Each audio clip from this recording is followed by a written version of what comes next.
Cara memanggil pedang langit atau azab untuk menebas target Anda. Berbeda dengan golok pembunuh naga yang memerlukan kekuatan besar yang diri sendiri untuk menggerakkannya, pedang langit harus dimainkan dengan lembut dengan memanfaatkan energi yin target kita. Para ahli pedang langit tidak menggunakan tenaganya sendiri untuk mengalahkan lawan, tapi lebih pada membiarkan lawan terjerumus oleh karma buruknya sendiri. Yang kita lakukan hanyalah mengarahkan pedang langit agar cepat muncul dan tepat sasaran. Para ahli pedang langit sangat ahli, bergerak begitu halus, hingga musuh tidak merasakan apa-apa sampai semuanya terlambat. Ia udah betul-betul terpuruk. Apa yang sesungguhnya dilakukan para ahli pedang langit ini? Dia menunggu lawan bergerak. Jika lawan tidak juga bergerak, dia akan melakukan gerakan-gerakan pancingan, bahkan sengaja menunjukkan kelemahannya dengan tujuan membuat lawan menjadi bernafsu untuk bergerak. Semakin lawan bernafsu, semakin baik, karena biasanya gerakan lawan makin tidak terkoordinasi, tidak terencana, dan responnya terhadap mitigasi bahaya menjadi lemah. Saat target sudah bergerak, kita akan membelokkan tenaganya dengan lembut hingga ia jatuh tersungkur sendiri. Pedang langit itu memancing dan menuntun target untuk jatuh, bukan konfrontatif memaksa target untuk jatuh. Pedang langit itu menjerumuskan, bukan menyerang. Pedang langit itu menuntun untuk menjerumuskan. Kita telah paham bahwa sudah fitrahnya seorang manusia dikendalikan oleh karma dan kemelekatan masing-masing. Kita juga telah paham bahwa yang dikejar manusia dalam hidup ini adalah 3 hadiah beracun yang sangat menjerumuskan apabila kita tidak memiliki penawar racunnya. Sekarang, kita akan mempelajari bagaimana para ahli kekuasaan berhasil mendapatkan apa yang mereka inginkan dengan usaha minimum, namun hasilnya maksimum. Layaknya prinsip Pareto, 20% effort menghasilkan 80% result. 20% jumlah orang memiliki 80% jumlah kekayaan. 20% aksi solutif menyelesaikan 80% total masalah.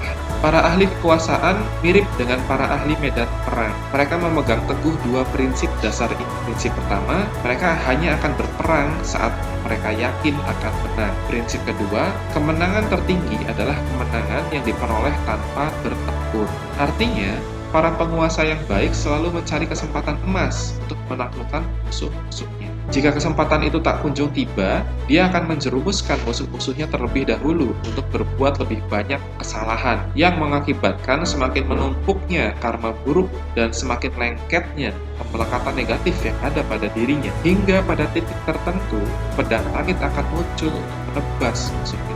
Para ahli penggerak turunnya pedang langit ini biasa disebut konspirator. Di dunia ini ada konspirator kebaikan, ada pula konspirator kejahatan. Cara kerjanya sangat mirip, hanya tabungan karma target yang dimanfaatkannya saja yang berbeda. Konspirator jahat memanfaatkan tabungan karma buruk targetnya, sedangkan konspirator baik memanfaatkan tabungan karma baik targetnya. Secara teknis, bagaimana cara kita memanggil pedang langit? 1. Jerumuskan mereka hingga mereka ketergantungan pada kita. 2. Jerumuskan mereka hingga mereka tidak akan mengkhianati kita. 3. Jerumuskan mereka hingga mereka tidak akan mengganggu kita. 4. Jerumuskan mereka hingga mereka berjuang demi kepentingan kita. 5. Jerumuskan mereka hingga mereka mau melepaskan apa yang berharga bagi mereka. 6. Jerumuskan mereka hingga mereka mengkhianati tuannya sendiri. 7. Jerumuskan mereka hingga mereka menjadi lemah, bisa diserang dan pasti kalah. 8. Jerumuskan mereka hingga mereka tanpa sadar hancurkan dirinya sendiri. 9. Jerumuskan mereka hingga mereka bisa menjerumuskan lebih banyak orang di sekitarnya. 10. Jerumuskan mereka hingga mereka menjadi lambat, lola, malas, dan jalan di tempat. 11. Jerumuskan mereka hingga mereka menjadi terburu-buru, mudah panik, dan ceroboh. 12. Jerumuskan mereka hingga mereka mudah berpuas diri dan lengah karena menyepelekan. 13. Jerumuskan mereka hingga mereka terjebak di angan-angan palsunya sendiri. 14. Jerumuskan mereka hingga akal sehatnya kalah telak dari hawa nafsunya sendiri. 15. Masih banyak penjerumusan lainnya yang bisa kita gunakan. Silahkan pikir sendiri. Bagaimana cara menjerumuskan mereka sebagaimana 15 poin di atas? Bagaimana agar pedang langit ini cepat lambat akan hadir untuk menebas hidup orang itu? 1. Iming-imingi dia dengan keuntungan menggiurkan yang gak ada di tempat lain. 2. Iming-imingi dia dengan kenikmatan yang terlihat sangat instan di depan mata. 3. Rangsang dia dengan kecurigaan terhadap seseorang atau suatu hal. Rangsang dia dengan kebencian terhadap seseorang atau suatu hal. Rangsang dia dengan rasa iri atau tidak terima terhadap seseorang atau suatu hal. Rangsang dia untuk membalas dendam terhadap seseorang atau suatu hal. Rangsang dia untuk banyak menikmati gundukan yang tapi berkarma buruk dan penuh dosa. Giring dia ke lubang jebakan, setelah masuk kepung dan jangan lepaskan dia, kecuali penawarannya untuk bisa keluar sangat menguntungkan kita.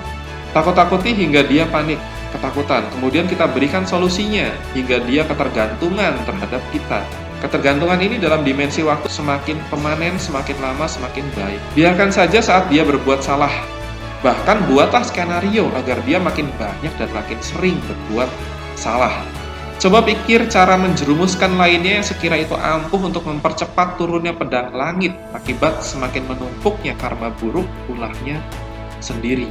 Nah, berikut rumus pedang langit atau aktivator azab yang sangat mematikan. KR sama dengan NS plus KS kali OM OPT TRS KOU dibagi KB TRS GN. Karma buruk si target. Nah, tujuan kita sebagai konspirator adalah memaksimalkan angka KR ini setinggi-tingginya dalam waktu dekat agar pedang langit itu datang menebas target tersebut. NS, nafsu yang dimiliki si target. Temukan dan bangkitkan nafsu atau bibit yang terpendam itu yang bisa kita manfaatkan untuk mengeksploitasi dirinya agar semakin terjerumus membabi buta. Kemudian kemelekatan si target. Nah, apa aja kemelekatan dia? Apakah dia punya rahasia gelap? Adakah yang disembunyikannya? Apakah dia ketergantungan pada sesuatu? Apapun itu, dengan memahami seluruh jaringan kemelekatannya, kartu asnya kita pegang dan akan sangat mudah kita kendalikan.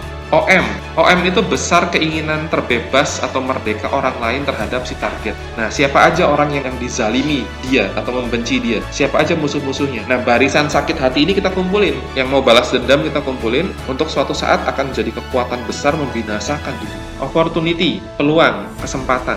Berikan iming-iming dan ciptakan kesempatan yang langka hingga target bernafsu, gelap mata, logikanya mati, dan penuh emosional terpancing oleh kita. Kepercayaan si target terhadap kita sang konspirator. Semakin si target percaya pada kita, sang konspirator, semakin mudah kita kendalikan dia dan nggak sadar. Sebenarnya kita yang menjerumuskan dia untuk masuk KPK. Sebenarnya kita yang menjerumuskan dia untuk dipecat. KO, kondisi, situasi, ciptakan dan adakan momen kritis yang bisa dihubung-hubungkan dengan si target untuk mempercepat datangnya pedang langit atau memperparah jumlah karma buruknya. Uang, dukungan keuangan kita, sang konspirator terhadap terciptanya karma buruk untuk target. Keberadaan uang ini cukup penting, ibarat oli dan bensin mobil, akan sangat memudahkan aksi karma baik si target. Nah, identifikasi apa aja karma baik yang dia miliki. Karena hal ini akan mampu mencegah karma buruk atau konspirasi terjadi. Orang yang memiliki banyak karma baik memiliki sifat-sifat seekor naga dan akan sangat sulit untuk dijerumuskan.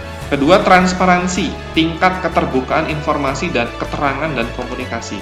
Semakin transparan, semakin sulit konspirasi terjadi karena akan ternetralisir dengan sendirinya. Konspirasi hanya dapat bekerja di dalam kegelapan jika ada selubung hitam pekat. GN, kekuatan golok pembunuh naga milik target. Semakin kuat goloknya, semakin susah dia dikalahkan, bahkan malah beresiko menyerang balik. Ini terjadi karena dia menempati tempat khusus di hati masyarakat, tempat khusus di hati rakyat, dan mereka akan rela membelanya, hingga konspirasi nggak akan pan. Demikianlah bagaimana konspirator kejahatan bekerja. Mereka menjatuhkan lawannya tanpa bertempur. Mereka hanya menstimulus agar pedang langit menghujam tepat ke jantung targetnya. Namun perlu diingat, tidak semua orang dapat dikalahkan melalui konspirasi jahat, terutama orang baik yang memiliki banyak karma baik, serta orang yang memiliki sifat-sifat naga dan menguasai golok pembunuh naga. Orang jenis ini sulit dimunculkan pedang langitnya. Terkadang, kekuatan besar dari golok pembunuh naga yang kita miliki tidaklah cukup mengalahkan lawan. Dengan membuat musuh terjerumus pada nafsu dan ilusinya sendiri, kita dapat mengambil keuntungan darinya. Perbuatan besar ini dapat diselesaikan dengan gemilang, namun berhati-hatilah, gelombang karma buruk bisa saja menimpa kita jika niat kita dalam menggunakan pedang langit ini adalah niat jahat. Karma buruk dan besar seketika bisa menimpa kita sendiri. Sewaktu-waktu azab pedang langit justru bisa berbalik menghujam ke jantung kita sendiri. Disclaimer dan peringatan keras, materi ini tidak ditujukan untuk mengajarkan Anda berbuat jahat, tapi lebih memberi pemahaman kondisi realita dunia saat ini. Para penguasa dunia banyak yang menggunakan pedang langit ini untuk menjatuhkan orang-orang bodoh. Dengan memahaminya, kita jadi pinter. Kita jadi bisa mengantisipasi dan mengatasinya apabila kelak ada orang yang mencoba memanggil pedang langit untuk membunuh diri kita. Jangan gunakan pedang langit ini untuk kejahatan. Anda dilarang menjadi konspirator kejahatan. Karena karma buruk itu ada, dosa itu ada, dan pasti dihisab.